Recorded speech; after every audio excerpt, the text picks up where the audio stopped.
Hello, what's going on? It's Maximum Pop Books. We're at YALC. It's the Sunday, so day 3, and Pratt is here. Hey, awesome outfit we should talk about first. It's Harry, obviously, with a twist. Punk Harry. Punk Harry. How's that with the hair, the belt? Yeah, nice. Good Doc Martens. You can't see the shoes. They are good. Confirmed. Yeah. Good Doc Martens. Nice, good. Yeah. How long did it take? When did you think of this? Well, I came as Harry last year, so Yes. it's been a year in the making. Okay, cool. Just It's like the anniversary of it last Yes, Good. but upgraded. Nice, okay. Excellent. Good work. What's your favourite thing about YALC and what's been happening so far? Well, so my favourite thing about YALC, so I was on a panel yesterday with Chris Russell, Yes. who wrote Songs About a Girl, and Sophia Bennett, who wrote Love Song. Really fun panel. My favourite thing of the whole weekend was Chris telling us that when he was a teenager, he collected a bottle of November Rain.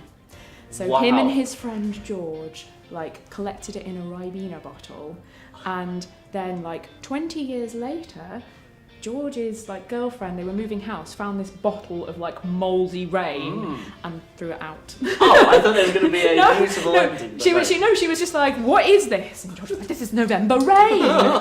She's like, well, it's going to get smelly, she's like, so. "This is not coming with us." That's amazing. It's my favourite anecdote ever. Yeah, I'm into it. Have you had a little wander around? Have you met some people, some readers? Yes. Oh God, yeah. No. So basically, I came on Friday just to be a fan. Cool. And hung out and saw loads of people, all my friends, bloggers, authors, readers, because we're all just people, and it's really fun. But yes, I've done a lot of that, and sort of eyeing up people's cosplay. Yes, good. And obviously Lucy Saxon's game is the strongest. Strong. There's a lot of good outfits this year. It's cool. Yes. Awesome. All right. Tell us about Unboxed then, and give us the sell. If I walk into a bookshop, it's on the shelf. I'm like, ooh, interested. Oh well, I would say the main sell has got the most beautiful front cover of any book ever. Lovely. Designed by an artist called Kate Alizada. It's amazing. So it's super pretty. But if you actually want to read it, Yes, at some point. So it's about a group of 5 friends. So when they were 13, they had this amazing summer, and they made a box of memories of this one summer, sort of summing up their friendships. And the story's set on the night that they all meet up 5 years later to open the box. They've all fallen out of touch with each other. They're not really friends anymore, and one of them has died. And it's kind of her dying wish was that they would all meet up. That's cool. Okay. Was there any November rain in the box? No, because it was summer. Okay. They couldn't collect any November rain. Shame. Awesome. All right.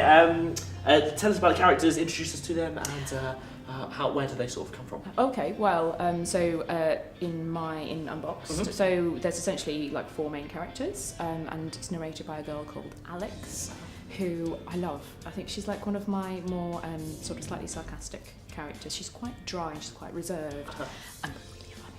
I think she's funny. You wrote it. Yeah, I wrote it. I'm hilarious.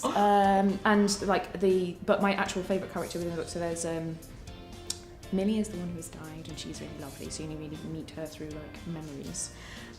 Zara Joshi, who is tiny and beautiful and clever and really sort of seems like she's been quite protected by the world. And a guy called Ben, who I describe as he's going to be a car salesman when he grows up, that kind of person. We all know them. Yeah. And a guy called Dean Marshall, who is my love of my life, who's dark and sort of can do cool stuff. Nice. Okay. It's got a whole array of Yeah. excellent, exciting people. That's good.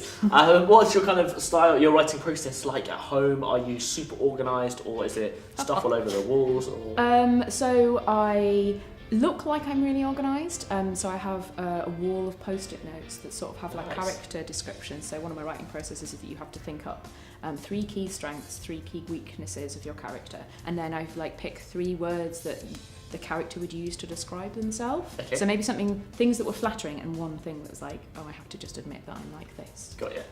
So it looked like I'm really organised with all these character descriptions up, and then I just sort of word vomit onto my computer. Nice. So we'll pretend that's my process and it's organised. Yeah, that's good. I'll take it. It's good.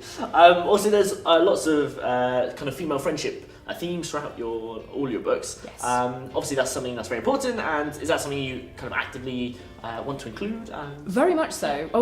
I often go and talk to schools, and when I talk to a group of students, and I say, how many people in this class or this assembly have had a relationship, and maybe there's a smattering of hands go up. So I'm talking year 9s, 10s, that kind of age.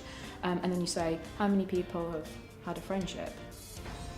The whole like room puts their hand up. Friendship is one of the most like unifying like experiences we all have, and it just doesn't ever get placed at the heart of stories. And I just don't understand why. Like friendships are so wonderfully varied, and they can kill you. I mean, you can be distraught when your best friend betrays you. Way worse than like any romantic relationship. So that's why I care about it. Yes, good answer, strong. All right, awesome. And finally, we're asking everyone who comes in, what is one book you think that everybody should read? So I'm one book everybody should read, like ever. I think so, yeah. Well, I'm just going to recommend my favourite book of all time, Go on. which is The Knife of Never Letting Go by Patrick Ness. And the premise is that Todd is the last boy in Prenticetown, and in Prenticetown you can hear men's thoughts. Dun, dun, dun, dun. You can hear everybody's thoughts. But I won't say anything more than that. But reading it, rereading it now, having read it when it first came out about like 7 years ago, the themes in it to do with like gender politics and like identity and finding out who you are more important now than ever. Like in the digital age, I'd be like, everybody needs to read this now. Awesome. This digital age. Do it now. Good work. All right, Non, that's been a treat. Thank you very much. Make sure you thumbs up this video and subscribe as well. And we've done a little game. You can check it out below. For now, we'll see you soon. Bye.